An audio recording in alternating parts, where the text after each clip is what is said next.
رسول الله وخاتم النبيين وكان الله بكل شيء عليما وقال النبي صلى الله عليه وسلم إن النبوة والرسالة قد انقطعت فلا رسول بعدي ولا نبي صدق الله العظيم وصدق رسوله النبي الكريم ونحن على ذلك لمن الشاهدين والشاكرين والحمد لله رب العالمين۔ ہر ابتدا سے پہلے ہر انتہا کے بعد، ہر ابتدا سے پہلے ہر انتہا کے بعد ذات نبی بلند ہے ذات خدا کے بعد۔ دنیا میں جس قدر احترام کے قابل ہیں لوگ، دنیا میں جس قدر احترام کے قابل ہیں لوگ، میں سبھی کو مانتا ہوں مگر محمد مصطفیٰ کے بعد۔ محمد مصطفیٰ کہیے، احمد مجتبیٰ کہیے،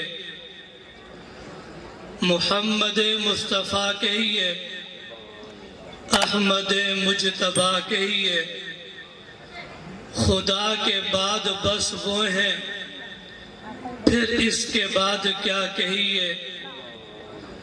شریعت کا ہے یہ اسرار کہ ختم الانبیاء کہیے، شریعت کا ہے یہ اسرار کہ ختم الانبیاء کہیے۔ محبت کا تقاضا یہ ہے کہ محبوب خدا کہیے۔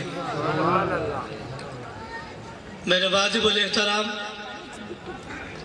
معزز سامعین کرام، بحمدہ تعالی آپ کے اس علاقہ احمد نگر جامع مسجد بلال کے احاطہ میں سالانہ عظیم الشان سیرت النبی کانفرنس انعقاد پذیر ہے۔ میں سب سے پہلے دل کی عطا گرائیوں سے برادر مکرم محترم جناب حضرت مولانا مفتی سیف الرحمن صاحب اور ان کی پوری ٹیم اور جامع مسجد بلال کی انتظامیہ کو مبارکباد پیش کرتا ہوں کہ عظیم الشان پروگرام منعقد کیا۔ رب کریم سے دعا گو ہیں کہ رب کریم اس پروگرام کو اپنی بارگاہ میں قبول فرمائے۔ آمین کہنے پہ کوئی پابندی تو نہیں ہے؟ جی بلند آواز سے کہیں آمین۔ میرے محترم سامعین کرام، بحمدہ تعالی جیسے آپ مرد حضرات، نوجوان طبقہ اور یہ ہمارے چھوٹے بچے اس کانفرنس میں شریک ہے،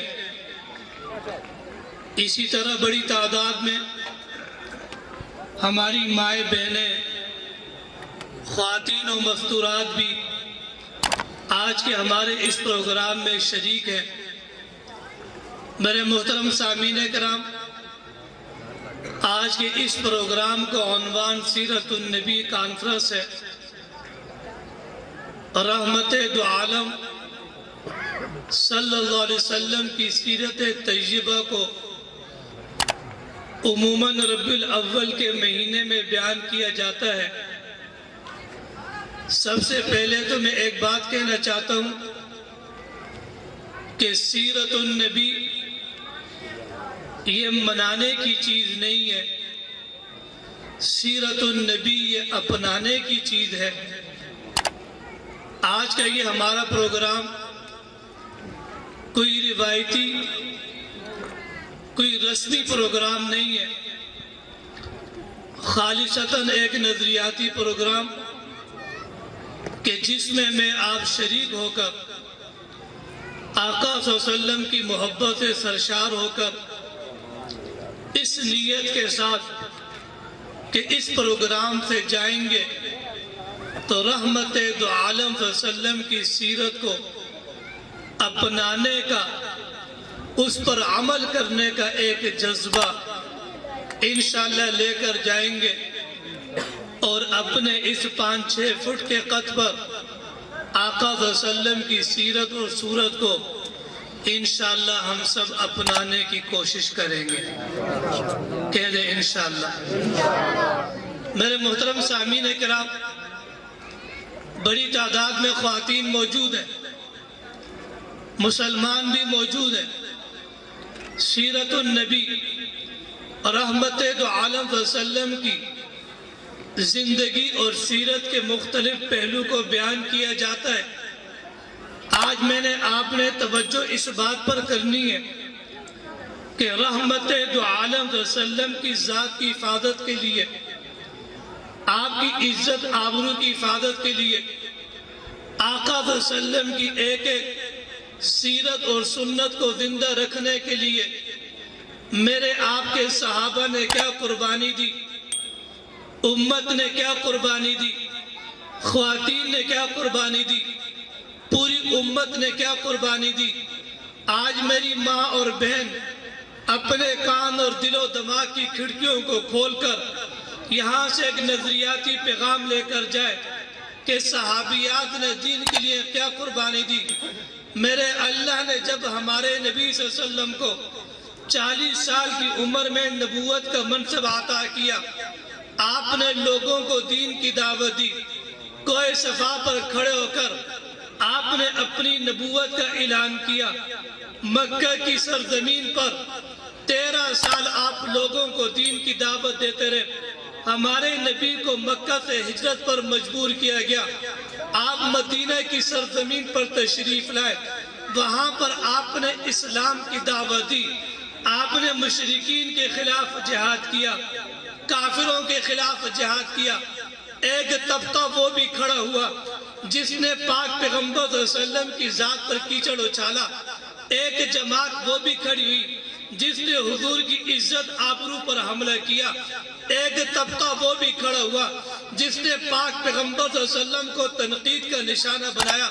رحمت دو عالم صلی اللہ علیہ وسلم نے اپنے آخری نبی ہونے کو بڑی تفصیل کے ساتھ قرآن مجید میں بیان کیا۔ آپ نے اعلان فرما دیا، انا خاتم النبیین لا نبی بعدی، میں تمام نبیوں میں سے آخری نبی ہوں، میرے بعد قیامت کی صبح تک کسی بھی قسم کا کوئی سچا نبی پیدا نہیں ہوگا۔ البتہ یہ آپ نے ضرور فرمایا، انہو سیکون فی امتی 30 کذابون، میری امت میں 30 کے قریب کذاب پیدا ہوں گے، دجال پیدا ہوں گے، یہ سب سے بڑے جھوٹے ہوں گے، یہ سب سے بڑے فراڈی ہوں گے، یہ سب سے بڑے 2 نمبر ہوں گے، یہ سب سے بڑے دھوکے باز ہوں گے، یہ سب سے بڑے دجال اور فریبی ہوں گے۔ یہ جھوٹے کیوں ہوں گے، یہ دجال کیوں ہوں گے، یہ فراڈی کیوں ہوں گے؟ آقا نے ارشاد فرمایا، کلہم یزعم انہو نبی، ان میں سے ہر ایک اپنے متعلق نبوت کا دعویٰ کرے گا، یہ اپنے آپ کو رسول کہیں گے، اپنے آپ کو نبی کہیں گے۔ ان کا اپنے آپ کو نبی کہنا، ان کا اپنے آپ کو رسول کہنا، یہ ان کے کذاب ہونے کی علامت ہوگی، یہ ان کے دجال ہونے کی علامت ہوگی۔ چنانچہ میں تاریخ پہ نظر دوڑاتا ہوں، مجھے ان نبوت کے دعوے داروں میں سب سے بڑا نبوت کا دعوے دار وہ مسیلمہ کذاب نظر آتا ہے۔ اس مسیلمہ نے بعد کے دور میں نہیں بلکہ پاک پیغمبر صلی اللہ علیہ وسلم کی زندگی میں، ہمارے نبی کی حیات میں اس بدبخت نے نبوت کا دعویٰ کیا، اپنے آپ کو رسول کا، اپنے آپ کو نبی کا۔ یمامہ کے اندر اور اپنے علاقوں کے اندر اس نے لوگوں کو اپنے جھوٹے دعوے نبوت پر ایمان لانے کی دعوت دی۔ میرے محترم سامعین، ان حالات کے اندر جب مسیلمہ کذاب نے نبوت کا دعویٰ کیا اور لوگوں کو پکڑ کر اپنے دعوی نبوت پر اس نے ایمان لانے کی دعوت دی، اس نے ایک صحابی رسول کو گرفتار کیا۔ دنیا جسے حضرت حبیب بن زید انصاری کے نام سے جانتی ہے، مسیلمہ کذاب نے گرفتار کیا۔ 1,00,000 سے زائد مسیلمہ کذاب کے ماننے والے موجود۔ مسیلمہ کذاب کا دربار ہے، اس کا اپنا علاقہ ہے، مسیلمہ کے پیروکار ہے۔ ابھی یہ بدبخت ایک صحابی کو پکڑ کر اپنے جھوٹے دعوے نبوت پر ایمان لانے کی دعوت دیتے ہیں۔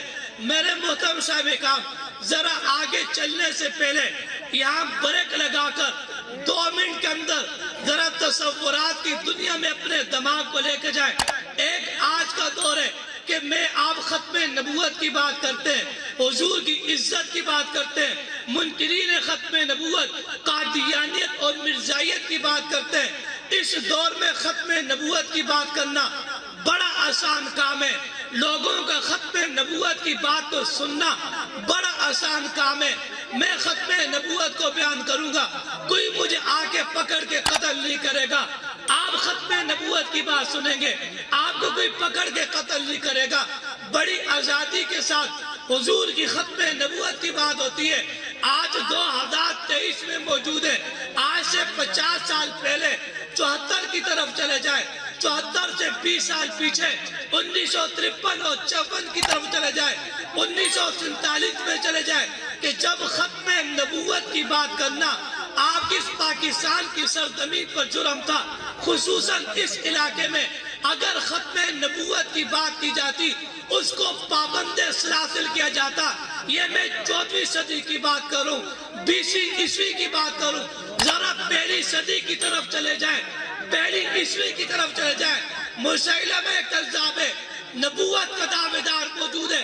اس دور میں ختم نبوت کے عقیدے کو بیان کرنا اپنی جان کا ہتھیلی پہ رکھنا تھا۔ جب صحابہ نے ختم نبوت کے گیت گائے، ہمارے نبی کی ختم نبوت کو بیان کیا، مسیلمہ کذاب نے صحابی رسول حضرت حبیب بن زید انصاری کو گرفتار کیا، اپنے دربار میں لایا۔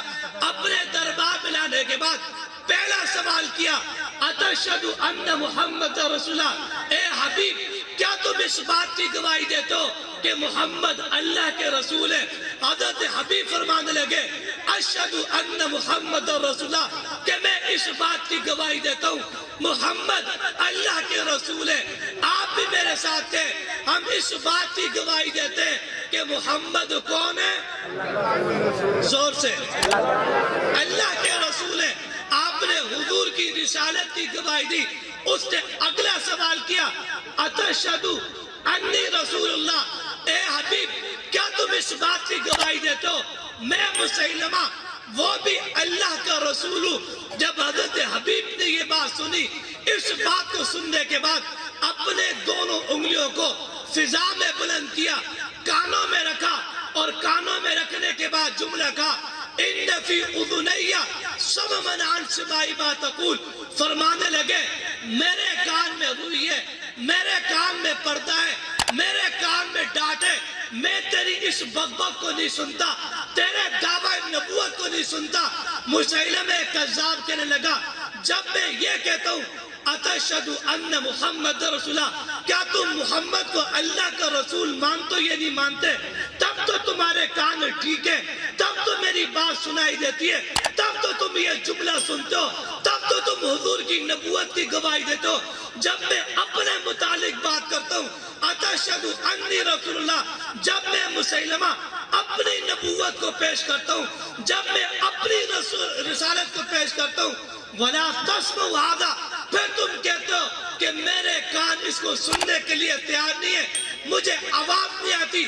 قبلہ یاد رکھنا، صحابی رسول کے کانوں کی سماعت ٹھیک تھی، وہ کان سے بہرا نہیں تھے، ٹھیک سنا کرتے تھے، اچھے طریقے سے سنا کرتے تھے۔ لیکن اس صحابی رسول نے جب کسی بدبخت نے نبوت کا دعویٰ کیا، اس کے دعوی نبوت کو سننے کے بعد اپنی دونوں انگلیوں کو کانوں میں رکھ کر آج آنے والے جناب نگر کے مسلمان کو یہ پیغام دے دیا کہ جب بھی کوئی بدبخت کھڑا ہو کر اپنی نبوت کو پیش کرے گا، اپنی رسالت کو پیش کرے گا، تو تم نے ہماری سنت پر عمل کرتے ہوئے اپنی دونوں انگلیوں کو اپنے کان پر رکھ کر نبوت کے دعوے دار کے آنکھوں میں آنکھیں ڈال کر تم نے یہ جواب دینے جو صحابی رسول نے جواب دیا تھا. صحابی نے یہ جواب دیا تھا کہ میرے کان تیری اس بک بک کو سننے کے لیے تیار نہیں ہے. اگر آج بھی کوئی نبوت کا دعوے دار کھڑے ہو کر یا مرزا غلام قادیانی کا کوئی پیروکار کھڑے ہو کر وہ مرزا قادیانی کی نبوت کو پیش کرے گا تو پھر احمد نگر کے مسلمان کا وہی جواب ہوگا, میری بہن کا وہی جواب ہوگا, میری ماں کا وہی جواب ہوگا, آج کی حضور کی عاشقہ صادقہ خاتون کا وہی جواب ہوگا جو حضرت حبیب کا جواب تھا کہ ہم تمہاری اس بک بک کو سننے کے لیے تیار. بلند آواز سے کوئی بھی نبوت کا دعویٰ کرے یا مرزا غلام قادیانی کو بطور نبی کے پیش کرے تو میرا آپ کا جواب کیا ہوگا؟ اپنے ہاتھوں کو بلند کر کے ہم یہ کہیں گے کہ ہم تمہاری بک بک کو سننے کے لیے تیار. یہ صحابی کا جواب. ایک سنت اس کو زندہ کرنا ہے کہ جو نبوت کا دعویٰ کرے ہم نے کوئی وقت ضائع نہیں کرنا, 2 سیکنڈ بھی نہیں گزارنے, 1 سیکنڈ بھی نہیں لگانا, ہم نے یہی جواب دینے ہمارے کان تیری بک بک کو سننے کے لیے تیار نہیں. جب حضرت حبیب نے یہ جواب دیا مسیلمہ نے اپنے درباری کو کہا, جلاد کو کہا کہ یہ مجھے نبی نہیں مانتا, مجھے رسول نہیں مانتا, آج اس کو اس کا سبق دیا جائے گا, نشان عبرت بنایا جائے گا, بتلایا جائے گا کہ کیسے اس نے میرے دعوے نبوت کو ٹھکرایا. اپنے جلاد کو حکم دیا صحابی رسول کے جسم کے ٹکڑے ٹکڑے کر دیے جائیں. آپ تاریخ کی کتابیں پڑھیں, مسیلمہ کذاب کا جلاد آیا, صحابی رسول کے اس جسم کا ایک ٹکڑا کیا, سیدھے ہاتھ کو یہاں سے گھٹوں سے کاٹا, بائیں ہاتھ کا ٹکڑا کیا, جسم کا ایک عضو کرنے کے بعد پھر وہ اپنے سوال دہراتا, بتاؤ مجھے اللہ کا نبی مانتے یہ نہیں مانتے. صحابی کے جسم کا ایک ٹکڑا ہو گیا, لیکن صحابی کا وہی جواب تھا کہ میرے کان تیری بک بک کو سننے کے لیے تیار. زور سے تیار. اس نے حکم دیا دوسرا عضو کاٹا جائے, پھر ہاتھ کو کوہنی سے کاٹا گیا, بائیں ہاتھ کو کوہنی سے کاٹا گیا, سیدھے ہاتھ کو اس جوڑ سے کاٹا گیا, بائیں ہاتھ کو اس جوڑ سے کاٹا گیا, 2 ہاتھوں کے 6 ٹکڑے ہو گئے. پھر پاؤں کا نمبر آیا, پاؤں کے سیدھے پاؤں کو ٹخنوں سے کاٹا گیا. پھر سوال دہرایا, بتاؤ مجھے اللہ کا نبی مانتے یا نہیں مانتے. وہی جواب دیا, ان فی اذنی صمما عن سماع ما تقول, کہ میں تیرے دعوی نبوت والی بک بک کو سننے کے لیے تیار نہیں ہوں. اس نے 2 پاؤں کے 6 ٹکڑے کر دیے. قبلہ میرے لیے بیان کرنا بڑا آسان, آپ کے لیے بیان سننا بڑا آسان. تصورات کی دنیا میں دیکھو, سامنے جسم کو کاٹا جائے, جسم سے لہو بہے, کٹتے ہوئے اعضاء اپنی آنکھوں سے نظر آئے, موت اپنی آنکھوں کے سامنے نظر آئے, اور موت سامنے رقص کرتی ہوئی نظر آئے, اور صحابی کو معلوم ہو کہ مجھے قتل کر دیا جائے گا, شہید کر دیا جائے گا. جسم سے لہو بہ رہے, اعضاء کاٹے جا رہے, موت اپنی آنکھوں کے سامنے, لیکن صحابی اپنے ایمان و یقین پر قائم رہتے ہوئے حضور کی ختم نبوت پر ثابت قدمی کا مظاہرہ کرتے ہوئے آنے والے مسلمان کو ایک کھلا پیغام دیتے ہوئے اپنی جان کا نذرانہ پیش کر کے چلے گئے. جسم کٹ گیا, جب ہاتھ کے 6 ٹکڑے ہو گئے, پاؤں کے 6 ٹکڑے ہو گئے, پیٹ باقی رہ گیا, پیٹ کو بھی کاٹ دیا گیا, گردن رہ گی, گردن کو بھی کاٹ دیا گیا. جس زبان سے حضور کی ختم نبوت کی گواہی دی اس زبان کو بھی کاٹ دیا گیا. صحابی رسول نے جسم کے ٹکڑے ٹکڑے کرا دیے, اپنا مقدس لہو حضور کے ختم نبوت کے نام پر قربان کر کے آنے والے مسلمان کو, وہ مرد ہو تب, بچہ ہو تب, نوجوان ہو تب, صحیح ہو تب, بیمار ہو تب, ہٹا کٹا ہو تب, کمزور ہو تب, وہ بوڑھی عورت ہو تب, نوجوان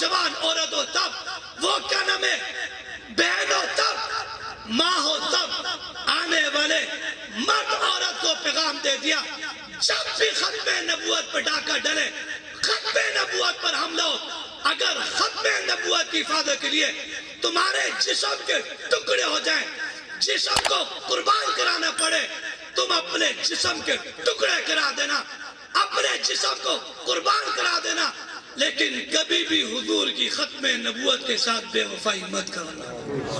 نعرہ تکبیر، شان محمد مصطفیٰ، ختم نبوت، ختم نبوت، نعرہ تکبیر، شان محمد مصطفیٰ، شان صحابہ اہل بیت۔ میرے محترم سامعین کرام، آج مستورات یہاں موجود ہیں۔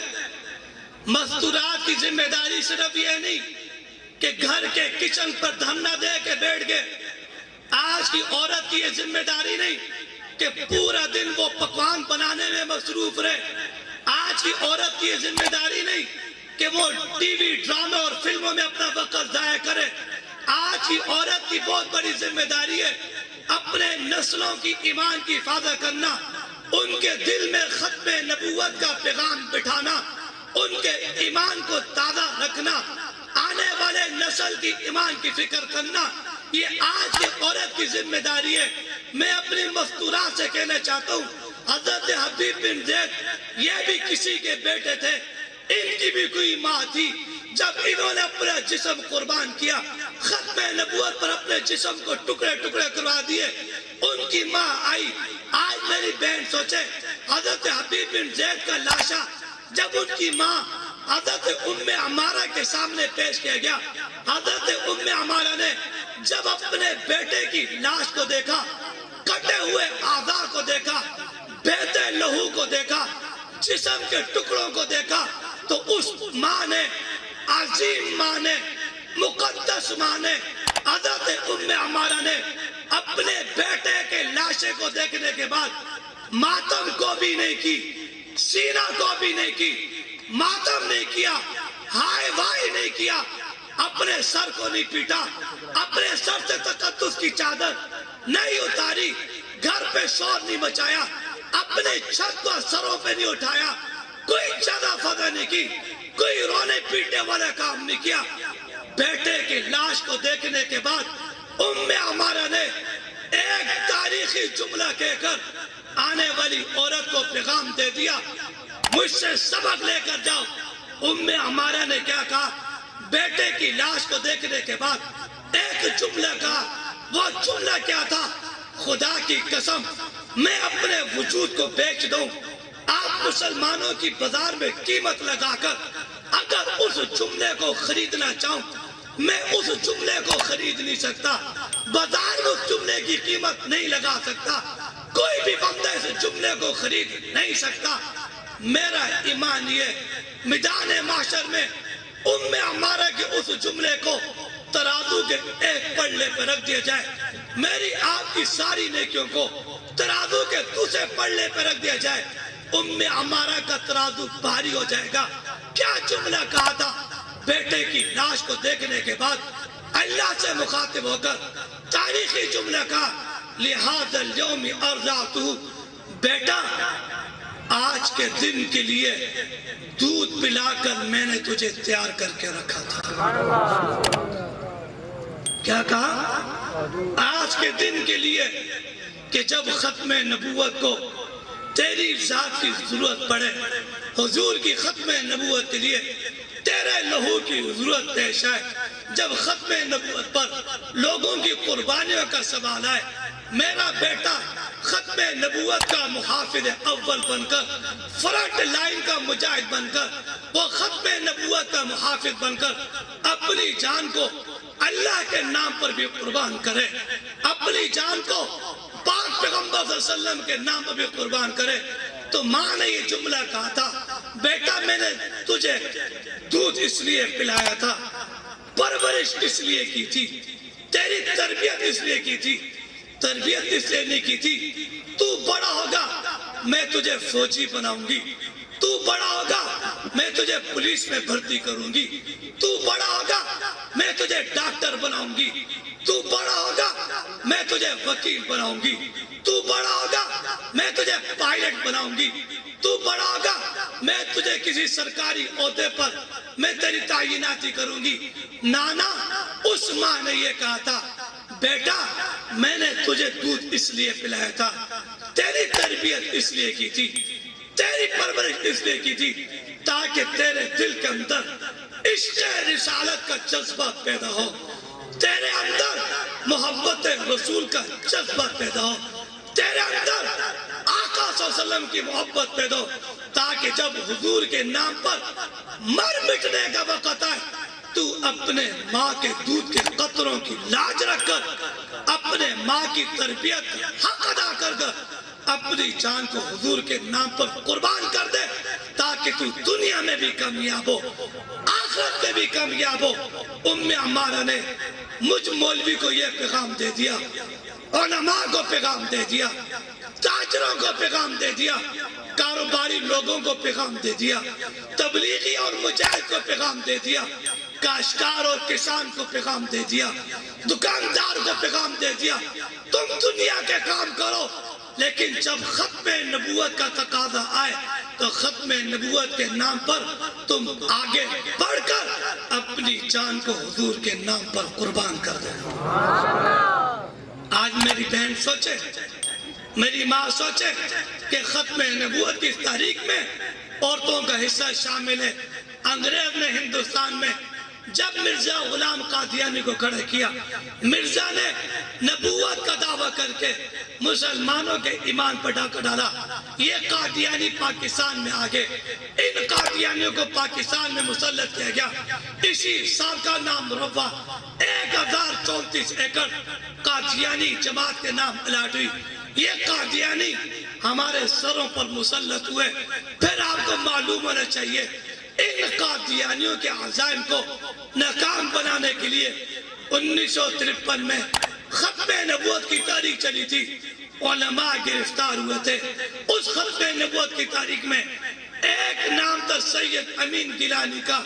سید امین گیلانی شیخ پورہ کی جیل کے اندر گرفتار تھے، کافی دن ہو گئے، ماں بیٹے سے ملاقات نہ کر سکی۔ ایک مرتبہ سید امین گیلانی کی والدہ اپنے بیٹے امین گیلانی سے ملاقات کرنے کے لیے آئی، گھر سے کھانا تیار کر کے لائی۔ جب کھانا تیار ہو گیا سید امین گیلانی شیخ پورہ کی جیل میں پہنچے۔ اب جب ماں نے بیٹے کو دیکھا، بیٹے نے ماں کو دیکھا، کافی عرصے بعد ملاقات تھی۔ جب عرصے بعد ملاقات ہو تو ماں کی ممتا کا تقاضا یہ کہ آنکھوں سے محبت کے آنسو جاری ہوا کر جاتے۔ امین گیلانی کی والدہ نے جب سید امین گیلانی کے چہرے کو دیکھا، آنکھوں سے آنسو جاری ہو گئے۔ کیا جاری ہو گئے؟ بولیں جی بھائی، میں آپ سے بیان کر رہا ہوں، کبھی سامنے بیان نہیں کر رہا۔ آنکھوں سے کیا جاری ہو گئے؟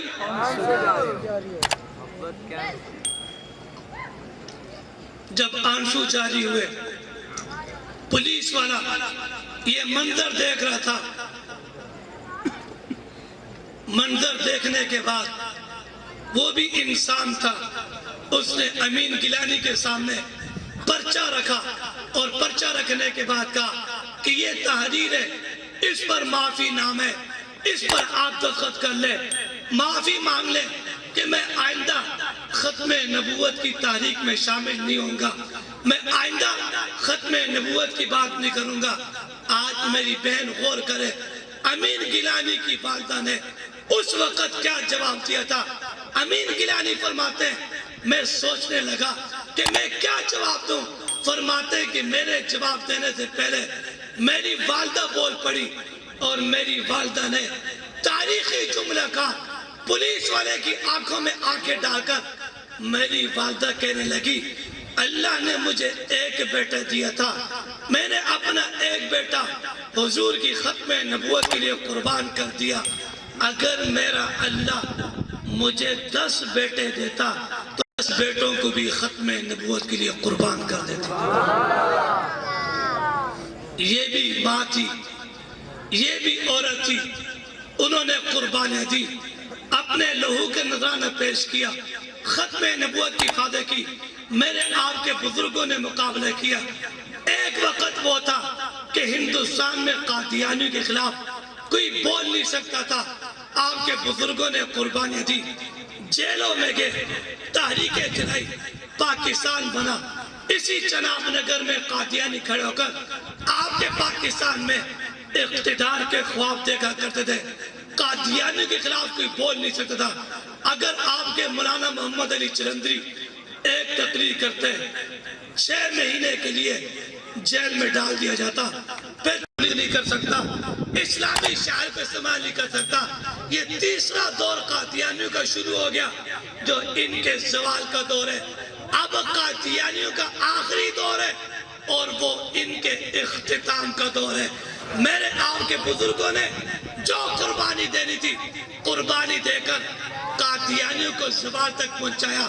اب ان کو خاتمے تک پہنچانے کے لیے اب کس نے محنت کرنی ہے؟ بولے زور سے بولے. ہمارے اکابرین چلے گئے. اب یہ ذمہ داری میرے آپ کے کندھوں پر. میں نے آپ نے ان قادیانیوں کا مقابلہ کرنا ہے اور انشاءاللہ ان قادیانیوں کو اپنے اختتام تک، اپنے انجام تک پہنچانا ہے. یاد رکھنا کلمہ طیبہ یہ مسلمانوں کا شعار ہے. نماز یہ مسلمانوں کا شعار ہے. قادیانی نہ تو کلمہ پڑھ سکتے ہیں نہ اسلامی شاعر کو استعمال کر سکتے ہیں.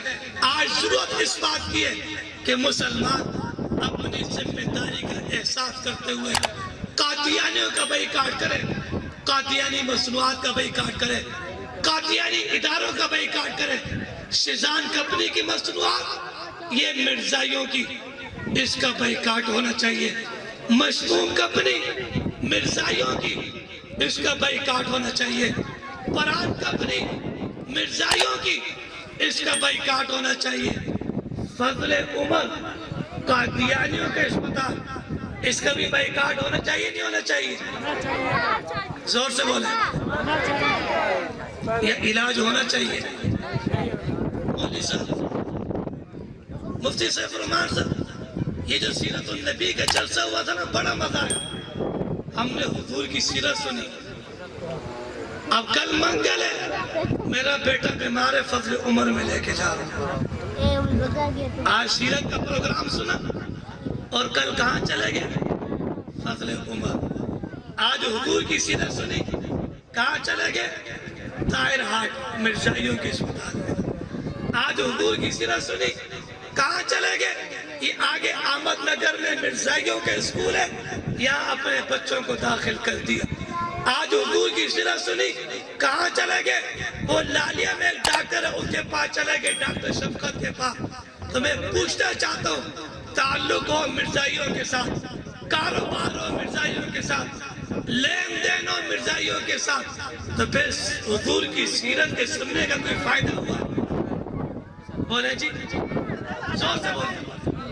نہیں تو مرزائیوں کا بائیکاٹ کریں گے نہیں کریں گے؟ انشاءاللہ اللہ پاک جو کچھ کہا گیا مجھے آپ کو عمل کی توفیق نصیب فرمائے.